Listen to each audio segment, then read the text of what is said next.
This is Tin Can Tuesday. Hi, I'm Steve. I review mostly soft drinks and energy drinks. Today's bottle is number 18. It's always asks for Avery's Toxic Slime Soda.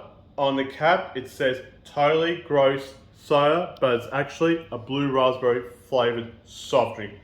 It contains 150 calories in a 355ml glass bottle, sweetened with pure cane sugar, and bought from a shop in Sydney, and it's from the USA. On the bottle, it looks like it's a fluoro blue color.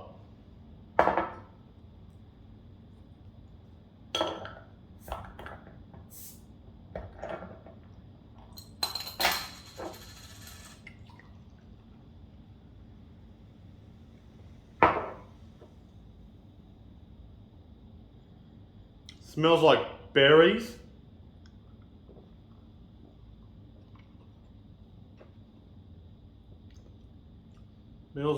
Tastes like berries with some orange in it. Would I drink it? Yes. Be safe, take care. Like and subscribe to my channel and hit the notification bell. Bye from now from Steve.